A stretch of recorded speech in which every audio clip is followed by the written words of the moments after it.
Action মাদকের বিরুদ্ধে মাদকের আমরা এমন বিষয় নিয়ে কথা বলতে একত্রিত হয়েছি যা আমাদের সমাজ ও তরুণ প্রজন্মকে ধ্বংস করে দিচ্ছে। এর মধ্যে উল্লেখযোগ্য কয়েকটি হলো মাদকাসক্তি, সন্ত্রাস, চাঁদাবাদ, ইত্যাদি। মাদকাসক্তি হচ্ছে একটি মারাত্মক সামাজিক ব্যাধি। মাদক মানুষের শরীর ও মানসিক স্বাস্থ্য ধ্বংস করে দেয়। এটি তার চিন্তা ভাবনাকে ধ্বংস করে দেয় ও নৈতিক চরিত্রকে নষ্ট করে দেয়। মাদককে হা বলবে না না বলবে?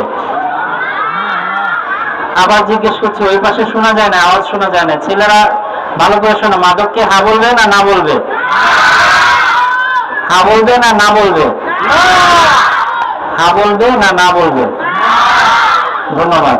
এই নাটা তোমার নিজেকে বলা, এই না কিন্তু আমাকে শোনানোর জন্য না। এই নাটা তোমার নিজের কাছে নিজের কমিটমেন্ট, নিজের কাছে নিজের একটা কি বলে একটা চ্যালেঞ্জ। এই চ্যালেঞ্জটা তোমরা আজকে নিয়েছো।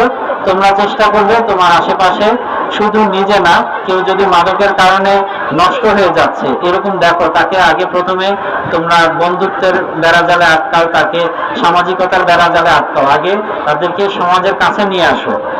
যেমন একজন বললেন, আমি একটু মানে এটা সমালোচনা না, এটা স্ট্র্যাটেজি। একজন বললেন যে মাদক সেবীকে একেবারে এলাকা ছাড়া করে দিবেন। কেন ভাই? এলাকার তো সেও একটা পার্ট, সেই পার্টটাকে আপনি সুস্থ করে তুলেন। একজন মাদক সেবী আপনার আমার ভাই, আপনার আমার মানে বোন, আমার বাবা বা আমার আত্মীয় স্বজন, তাই না? তাকে আপনি এলাকা ছাড়া করবেন কেন? তাকে সুস্থ জীবনে নিয়ে আসতে হবে, এটাই চ্যালেঞ্জ।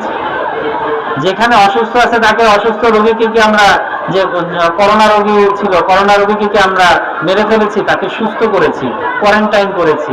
ঠিক একইভাবে মাদক আক্রান্ত যিনি আছেন, মাদক সেবী যিনি আছেন, মাদক আসক্ত যিনি আছেন, তাকে আমরা সুস্থ সমাজে সুস্থ জীবনে নিয়ে আসবো। তার জীবনের প্রতি ভালোবাসা বাড়াতে হবে।